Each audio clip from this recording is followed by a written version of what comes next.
Welcome to another episode of the Publisher's Playbook. Today we have a very special guest. It's my colleague and Director of Partner Growth at Impact.com, Richa Dani. Richa's journey to impact is fascinating, from leading performance marketing at a global agency in Australia to moving to New York and now spearheading Impact.com's efforts to help publishers grow their business. I mean, this podcast is called the Publisher's Playbook for a reason. We focus on how publishers can not only survive, but how they can thrive in the performance industry. Richa shares how publishers can connect with brands, optimize their profiles, leverage their own first-party data, and even embrace paid placements. So if you're a publisher looking to get noticed in a crowded marketplace, or curious where the industry is heading, this episode is packed with actionable advice and forward-thinking insights. As a little bonus, listeners of the show, if you're a publisher and you want to connect directly with Richa and her team to find out more about the Partner Growth Program, make sure to check out the link in the show notes and get in touch. All right, let's dive in. Richa, welcome to the show. Thank you, Jared. Nice to be here. Yeah, this is exciting. You are the first Impact.com guest, meaning like that works at Impact on the entire Publisher's Playbook. So I'm really excited to have you on here. We've known each other for almost 3 years now. We've worked together. So this is the first time, though, that I think me and you have done like an interview type setup. So something new for both of us. I agree. A little bit more formal, but I like it and I feel honored. Thank you so much. Yeah. And I'm curious to know, I know you told me you've been at Impact for how long now? Actually, over 7 years. I was going to say close to, but yeah, it's been 7 and a few months now. Yeah. And how did you start out? What was the reason? I mean, I came to Impact through an acquisition of Pressboard. So that's how I was introduced to Impact. How did you get introduced to Impact in the first place?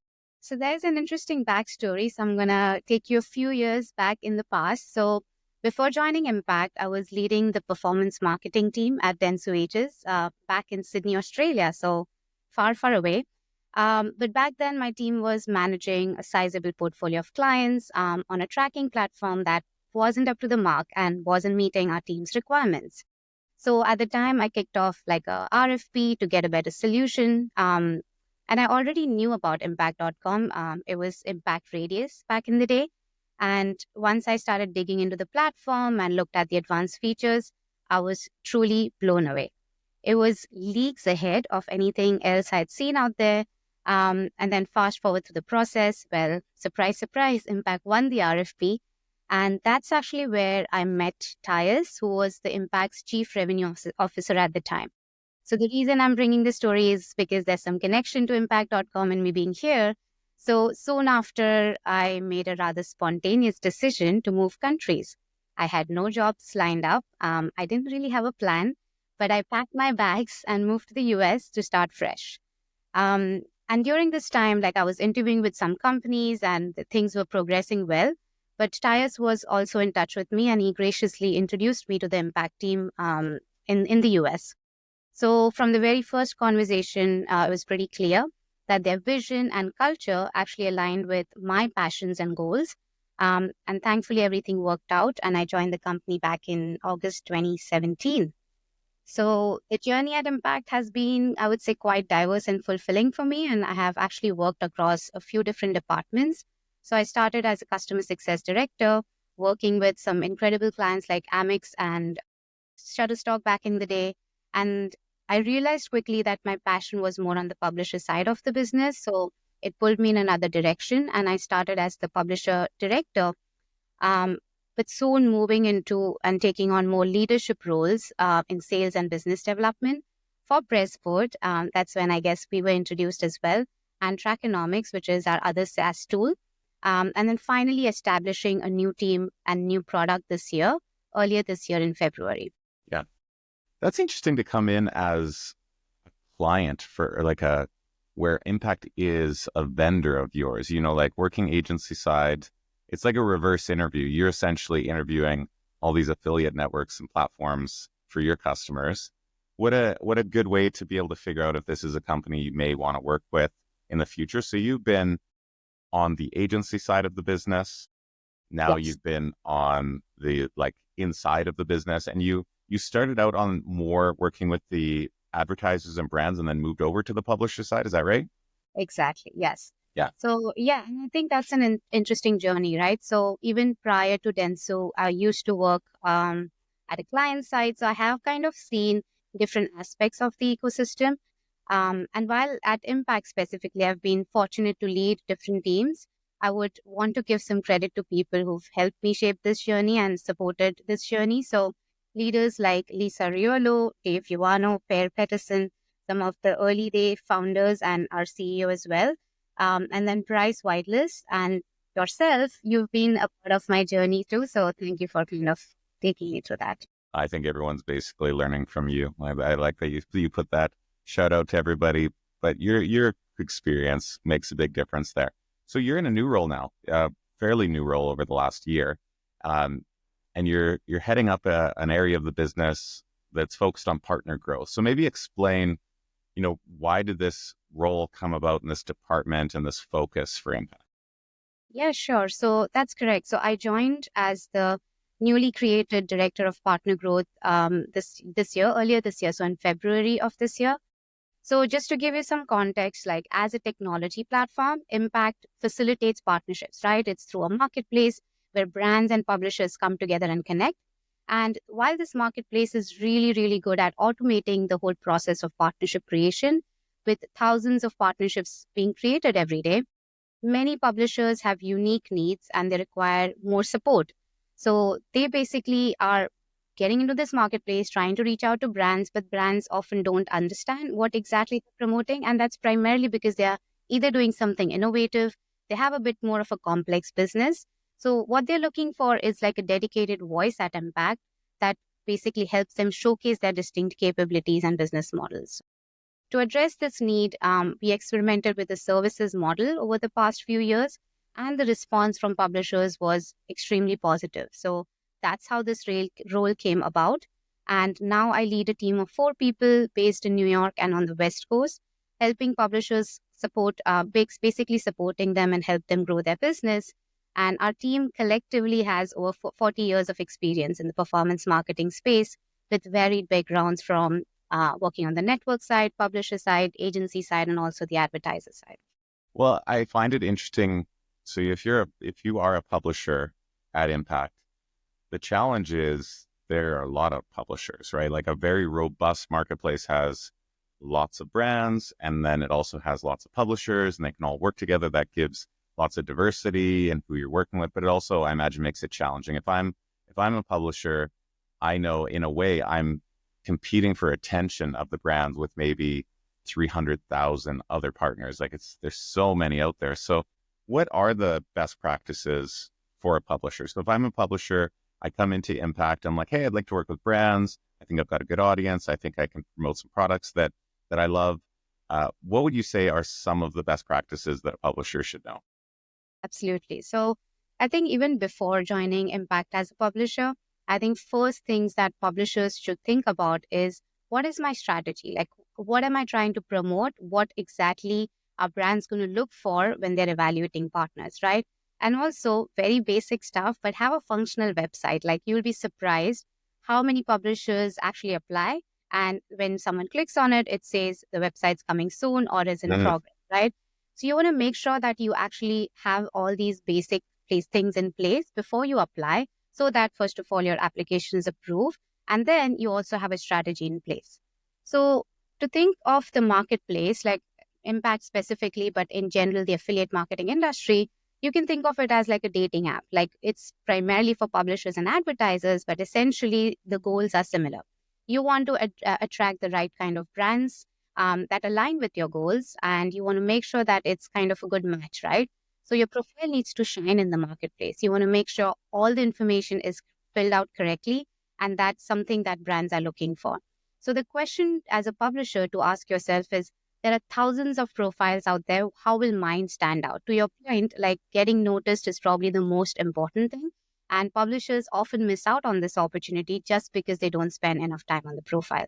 So I would say that's kind of number one. Get the basics right. Make sure you have a strong profile. And there are certain other things that you can do, like variables, like making sure adding the right search keywords. So as a publisher, let's say, for example, you're a BNPL or a buy now, pay later publisher, at the top of your mind, you're like, okay, I want to add BNPL as a search term or fintech as a search term, pay in installments or something. And sure, when brands search for these terms, you'll show up. But what about brands who are thinking of like budgeting or saving kind of publishers or deal oriented publishers? You will not show up for that. So especially if you are like showing up deals, making sure there's some kind of savings for publishers or for brands, sorry, and their users, you want to make sure you're adding all these different types of keywords so that when brands are searching for you, you show up. One pro tip I want to add here is that always add your competitor names, right? So if a brand is looking for a specific company and you're a competitor, you want to make sure you show up in that list as well. I've never actually thought of that a publisher's profile isn't that different than, a dating profile or even like having your website on Google, right? So when you're trying to get people to find your business on Google, you spend a ton of time making sure you have the right content on there, that you're on the right keywords, that you're positioned properly, because there's all this search traffic that's coming in and they'll guide you there. But if you think of Impact's marketplace the same way, you've got all Yes. these brands that are searching for, maybe you're right, maybe they don't know like the acronyms, right? Even though they're industry common terms, like put buy now, pay later, put examples of what it is, do a little explanation, say what competitive set you fall in. All of that's going to help when I'm a brand and I'm looking for maybe I'm not looking for a specific publisher. I'm looking for a type of publisher or like a business outcome. Never thought of it that way, that Impact's marketplace is essentially like a really big search engine for brands. Yeah. And also, you don't know what you don't know, right? Like as a brand, you may have a certain idea of what you're looking for, but you may be surprised when certain types of publishers show up. You want to make sure you get noticed in these That's cool. instances as well. That's cool. Anything else? Any other best practices? So make sure your profile looks really good. Make sure you have the right terms. That seems like, hey, you better do that right off the start. You said something interesting before where sometimes people, like a publisher, won't even have their website. It'll say coming soon, which Yes. is a really, I could see someone doing it because when we're online, we think, oh, that's fine. We'll just have this thing. But if you were to open a store, like a physical store, you wouldn't expect to get any customers if, the door was locked, it said closed, and there was like, brown paper on the windows. So kind of treat this the same when you're doing that. So get a good profile set up. What else do you think is a best practice for publishers? Yeah, certain other things that you can make note of. So having an updated media kit is extremely important. So brands, when they open the media kit, they want to know what promotional opportunities are available, right? If you don't even have a media kit, again, they won't know what you're promoting. If you have a media kit that's not updated, they won't know the different opportunities you're promoting. So always make sure you have updated media kits. If you have paid placement opportunities, make sure again that they're up to date as well. And kind of those are the basics. You want to make sure you have all of this in place. And once you kind of launch your program on Impact, then obviously brands are going to start reaching out to you, or you will reach out to brands as well. But one thing to note is that if you have your list of top prospects, and that's something every publisher should have, once you have that and you're reaching out to brands, make sure to include a personal note. Again, the same logic applies here. Brands are inundated with applications every single day, and you want to put your best foot forward, make sure you're noticed, add a note, explain what you're offering and why you would be a great fit for the program. And then, yes, once you have all these in place, things should work out smoothly from there. Yeah. I want to touch on that media kit piece for a bit. So, I mean, I don't come from the affiliate industry. Originally, I come from advertising, and media kits are like the primary way that publishers will communicate, what their audience size is, maybe some anecdotal reader testimonials if they have a website, right? Or maybe they'll talk about a specific time-based promotion. Maybe we're doing something for Mother's Day, or there's something for back to school, and we're offering, certain paid placements, or we have different products that advertisers can buy. I think that's something that a lot of publishers I've noticed in the performance industry skip over. And I think it's because the primary business model is this cost per acquisition, which involves, a referral rate, essentially a commission when I drive a sale, which is pretty straightforward. But I think what people forget is that advertisers within performance, these brands, they also buy a ton of paid placements, fixed fee opportunities. So maybe you can talk a little bit around like what is a paid placement, and why is that an important thing for a publisher to include? Yeah, sure. And I think you're right in a way, like publishers always viewed it as more like cost per acquisition. If you have a standard business like a coupon, cashback, deal website, or even like content, you don't need a ton of explanation of what you're doing. But at the same time, there are companies that are, I mean, like I said, the business models are getting more complex. It's not always like straightforward of just one type of promotion. Publishers promote a lot of different things like native advertising, commerce content. I know of publishers who have all of it in one place, right? So that's like the first thing. If brands want to understand your business model, they need to see something. So that's where first step the media kit needs to be adding all those details. But yes, to your point about paid placement specifically, um, it's become kind of an industry norm now. Like if you look at some of the biggest media publications like Condé Nast and Wirecutter and like New York Times, obviously, and CNN. All of these companies are in the affiliate space now, and more of these publishers are now promoting offers through paid placements. Like if you have Black Friday, Cyber Monday coming up, you can get like a almost like an advertorial placement on one of these key websites in a important position. Then they have to pay a fee for it. So advertisers are getting accustomed to this. And also, if you look at the convergence between influencer marketing and affiliate marketing, a lot of influencers ask for flat fees. So brands are getting used to the idea of paying on a paid placement fee. Having said that, there are usually some performance metrics attached to it. So if you'll basically see the clicks conversions coming on the back of it, but pay on like a paid placement fee model. So it's really important to add these details in the media kit. Make sure that you have very clear segregation if there are tiers, different tiers, the audience segmentation, who are you reaching out to, so that brands have clarity on why they're charging a fee and what they're getting out of it. Yeah, and I imagine you can update your media kit more regularly than you could your profile. Like profile is going to stay relatively static. Your business isn't going to change that much where you're going to change the description of what you do. But the media kit is something that you could change maybe every season.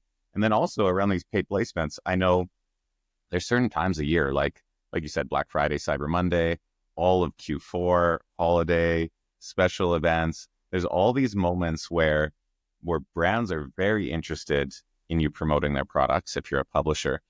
But you as a publisher, this is the busiest time you have. Every brand, it's almost like it reverses for a period of time where maybe as a publisher, I'm spending a lot of time prospecting and trying to find brands to work with. And then these big seasons hit, these Q4 seasons, and all of a sudden, I can't even keep up as a publisher. There's so many people that want to work with me. So I think these like paid placements give that opportunity to say, hey, you might not be able to get it in editorially, right? It takes a long time for us to review products. We're coming up on this big season, but we do have some other opportunities where you can buy a placement, in a listing. Maybe you could buy exactly like you said, like native ads or a dedicated newsletter. There's so many different opportunities that fall within there. So make sure your profile looks great. Then make sure you have an up-to-date media kit that talks about different promotions and offers that you may have for brands, and then communicate regularly with these brands, right? I think you can communicate either like with the chat within Impact. You could also email them. There's lots of like in-person times where you may be able to meet them at like an affiliate summit event or something Yes. along those lines. So anything else on best practices before we jump over to maybe some of the challenges that they have to overcome? No, I think we've covered the key ones. And then obviously there are best practices in terms of making sure you're communicating clearly. There's trust built between the two parties, just then the partnership. Think of it as a long-term commitment, right? It's not a transaction. You want to make sure there's an engagement and a relationship built between two parties. Okay, so what about challenges? What challenges do you think that publishers need to overcome with regards to their growth? Yeah, sure. So I think we've already established, right, that the biggest challenge in this industry for publishers is getting noticed by brands and getting approval. So when I talk about that, I'm primarily referring to like either new publishers joining the affiliate space or a mid-sized publisher who's trying to scale their business, right? Typically, the established ones have massive user bases and they have strong relationships. So it's not as big a challenge for them, but the smaller publishers or the mid-sized ones are the ones that are facing these challenges. So think of yourself as a new publisher entering the industry. it can be quite daunting. Like you can be easily overshadowed by the bigger giants who have these user bases already established. So navigating that takes a little bit of time and understanding what kind of the requirements are of the partnership with advertisers. But let's say that you manage to understand this, navigate it, and then secure some partnerships. The next challenge comes about when advertisers are expecting quick results. Like, hey, you've been on our campaign for 3 months. I'm not seeing the results that I expected. Well, maybe we pause the campaign or we reduce the CPAs, right?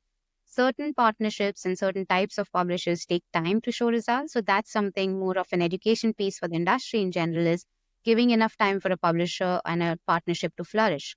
Like it's basically a stalling the growth before it even gains momentum. So you want to give partnership enough time to show results. And then on top of that, with all these challenges, there's also the challenge of relying on platforms like Google. So depending on what kind of models you have, business models, you could be vulnerable to algorithm changes. Like that could disrupt your strategy overnight. So there is this unpredictability factor that exists in the industry as well. And publishers are always on kind of trying to figure out how to navigate these challenges. So these are typically the challenges that come up. But once even a publisher is established in a certain market, if they want to scale globally, then there are other challenges that come with understanding local cultures and making sure you have enough brand awareness in that space as well. So there are certain kind of areas where publishers really need to figure out their way to get in front of the advertisers. I never thought of that there's, there's kind of these two sets of challenges. There's, hey, I'm a publisher and I want to work with more brands. So that's one thing. I got to, make sure that the brands know about me and make sure that they want to work with me and they understand what I offer. But then there's this other set of challenges, which is, okay, fine. I figured out a set of brands. They want to work with me. I want to work with them. That dating has worked out. And now I'm promoting their products. I'm reviewing their products, or I have offers that I'm giving to my audience. And I have to make sure that also goes well. I have my own set of challenges there. Like you said, I know Google makes algorithm changes all the time. They've made quite a few over the last year that have had some, big challenges for some publishers. So I have to navigate that as well. I have to say, okay, well, if I'm not getting as much search traffic, maybe I have to build up my newsletter audience, or I'm going into a new market. So maybe I was in the US and I'm going to go to Australia, which is like the reverse of what you did personally, right? And yeah, of course, it's English speaking primarily, but it's going to have its own, what products they like, what review sites they like to see. So there's this whole new set of challenges. It's almost like there's two big areas to overcome as well. So I think it's interesting that you started out agency side, you evaluated all of these performance platforms. You ended up choosing Impact as a customer, right? When you were on that agency side, then you move to the US, you end up working at Impact. And then you worked your way through both demand side and publisher side. So I don't know if there's that many people that have client side, agency side, demand side, publisher side experience. So I'm curious to get your thought on where you've seen it come as an industry, and where do you think the future of performance marketing goes? Do you have any thoughts on what that looks like? Yeah, so I think you make it sound more fancy than it is. You'd be surprised how many people in this industry actually move from being a publisher to being a brand or to an agency or a platform.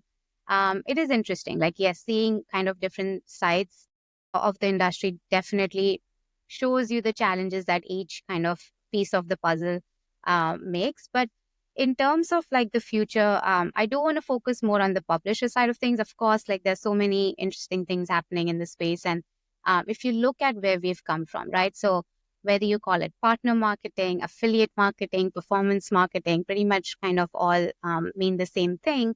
But the channel has come a long way. So if you look at not too far back in the past, like maybe 5 or 10 years, it still used to be like a niche channel, often overshadowed by concern of like fraudulent publishers. I remember like early days, we wanted to kind of make sure that we are not working with dodgy publishers because it would affect the conversions and the payouts and everything immediately, right? So there was always this concern from an advertiser perspective, like what kind of publishers we're working with. And which is why the adoption was limited. Like advertisers were scared to enter the industry. If they did enter and they didn't have the expertise, they were worried like how this actually works. So it wasn't a long time ago, but basically affiliate wasn't like a flourishing industry. But fast forward to today, it's a 10 billion powerhouse. Like it's grown significantly. And like I mentioned earlier, some of the biggest media companies work as publishers now. 80% of the advertisers in the US invest in this channel, right? So it's definitely come a long way. And personally, the way I've always seen this channel is as a microcosm of the broader digital marketing ecosystem, right? So if you look at paid search, SEO marketing, social media, native advertising, all the channels that you can think of in digital marketing, you can find a affiliate or a publisher kind of in that space, specifically working on a CPA model, right? So a person kind of working in this space has to understand these different models. Advertisers need to understand these different models as well. So there is kind of a lot of pros and cons to it. But for publishers specifically, these diverse business models allow them to flourish. They do paid search arbitrage, for example. So work on CPC model with Google, but then work with advertisers in the affiliate space on a CPA model. So that's interesting, taking the risk onto themselves. There are creators and influencers coming into this channel as well, retargeting, commerce content. There's so many unique different models. And kind of this environment it's created an environment where publishers can flourish, innovate, and adapt as well. So I am super excited about the industry, and just I would maybe share a couple of things that are interesting as I look in the future. So one is definitely the convergence of creator and affiliate marketing industries. If you again look at a few years uh, in the past, like creators used to focus primarily on content production and brand partnerships. So it was more about the awareness of the brands and looking at brands that align with their audience. But now they're increasingly integrating affiliate marketing into their strategies to monetize their influence and audience engagement. You also see kind of a shift in the buying behavior, specifically for Gen Zs. Um, they are trusting authenticity over hype, right? They are more value oriented, looking for more ethical and sustainable choices. So they're doing extensive research. So they have like multiple touch points before they actually make a purchase. So this is interesting space to be in because influencers are really helping not only drive awareness, but also drive those conversions. To give you a quick example, I admire this company, Quince. I'm sure you've heard about them. They're kind of pretty active in the social media space and also have a lot of good clothing. So they did a interesting strategy for both creator and affiliate marketing where they teamed up with fashion influencers to showcase their high quality essentials and by creating like a month-long capsule wardrobe challenge. So influencers posted on TikTok, Instagram, all the social media channels, featuring like how to style tutorials, outfit challenges for their users, and they also shared personalized affiliate links with discount codes of $20 off for their followers. So not only they were kind of adding to the awareness, they were also tracking these conversions through the affiliate channel. So this was very interesting kind of a business model, and now I think it's pretty common in this space, like publishers and sorry, creators and brands working on a CPA plus a flat fee model. So it's giving an opportunity to brands to create multiple touch points across the entire sales cycle. So I think that's an industry to watch. I wouldn't say we are there yet in terms of being in the mature phase. People are still figuring out what works and what doesn't. And across also like navigating whether working with nano influencers, micro, macro, and every type of influencer has a different price point, right? So brands are still figuring it out, but I think that's one of the most interesting developments in the past few years. And then another one that I want to quickly bring up is publishers leveraging their first party data. So, Yeah. of course, with the third party cookie tracking being gradually phased out, more and more publishers are trying to figure out like, what do we do to collect and leverage the first party data and deliver more personalized and relevant experiences to their user base. So a lot of interesting kind of business models have come up and over a period of time in this space. So, for instance, there are companies that are incentivizing users to complete surveys, like collecting first-party data of like behaviors and things that people like, and basically delivering them tailored offers on the back of this. And then I'm sure you've heard of some on-site retargeting companies, mostly tech-focused companies, using brand first-party data to then power dynamic product recommendations and kind of contextual ad placements as well. Another interesting one to watch is financial media networks. So, of course, we've all heard of the trend that's coming up in the retail media space, but financial organizations, and you can see like Chase and Bank of America and all these companies kind of leveraging first party transaction data to match audiences with relevant offers. And that's powerful, right? Like they have exactly insights into what this person is purchasing on a daily basis and what would make sense, either providing them with competitor offers with like strong price points or giving them relevant products that are complementary to what they're buying. So there's a lot of interesting things happening in this space. Yeah. So I mean, I think of like the way that the publisher side has evolved, where at one point, maybe 10, 20 years ago, if you wanted to be in the affiliate or performance space and you were a publisher, you essentially had to be like a coupon publisher. That was essentially it, right? Like you had to offer some big discount and then you put that big discount in some place, in some forum, on your website, or whatever. I think what the performance model allows for now, though, is that it doesn't really matter if I can be a coupon publisher, that's fine, right? But I could also be a major website that does reviews that are along the lines of what my audience is interested. I can be an influencer or creator, and I can use, I can work with brands in like a number of different ways. I can either do like, hey, I want to get a commission when I help promote a sale, or I'd like to get a flat fee when I promote your product, or whatever the things are. And then even these, like, you would never really consider them publishers in the past. Like who would consider Chase right. or a Target or a Walmart in retail media, or you have like DoorDash and these delivery apps, or even your Ticketmaster and you're working with Spotify. There's like all these interesting ways that what we would traditionally call a publisher and traditionally call a brand, it's starting to get fairly fuzzy. Like I'm seeing, these brand to brand where I'm a company and I'm not competitive with another company, but we share like a similar prospective customer. So I say, hey, I'll promote your product in my newsletter, and maybe you promote my product in your newsletter to your audience. So it's really cool. It's really expanded what publishers can do and how they can work with these different brands, and all kind of allows for it because primarily there's so many different ways they can contract, I guess, or partner with these brands. That's super cool. I think that'll just continue to open it up. As you mentioned, this creator and influencer merging with this affiliate world. And I think one thing that's interesting with that, I worked in the creator space in the past, and one of the limiting things about a flat fee model is that if I'm a creator and I really love your product and I want to promote it to my audience, okay, yeah, I'll do a post, right? And then I do that post and you pay me X amount of dollars and that's it. It's over. Our relationship is over. But if I also want to do a CPA, a cost per acquisition model, and you're comfortable with that, we can say, hey, I might have lots of opportunities to talk to my audience. I might, go to an event. I might be promoting on different social channels. And I'd love to have like an ongoing relationship with you where I promote your product whenever I feel like it, whenever it's right for my audience. And we always have this like, wiring between us that says, I can do it when I want to, and you're happy with me to do it. It doesn't have to be just these one-offs. So that's very cool. I love that.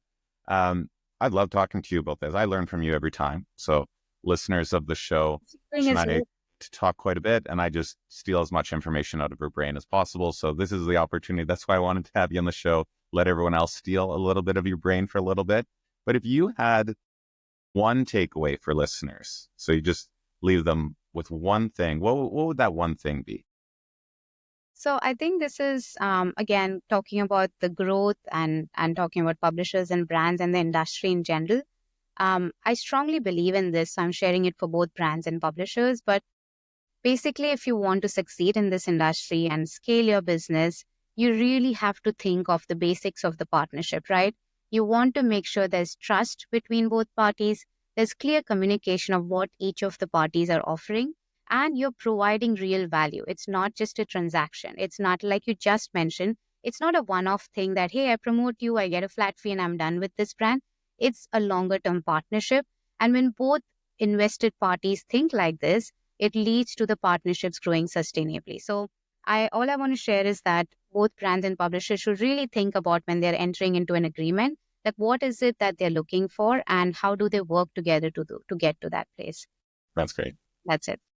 Well, I think if you are a publisher out there and you're, struggling to meet brands, or you'd like to learn more from the team, Richa and her team, on how you can grow your publication, I'll put a link to a form where they can get a hold of you in the show notes. So publishers, feel free to reach out to Richa through that form, and you can steal a little bit of her brain as well, the way I have been for the last 3 years. So Richa, thanks so much for being on the show.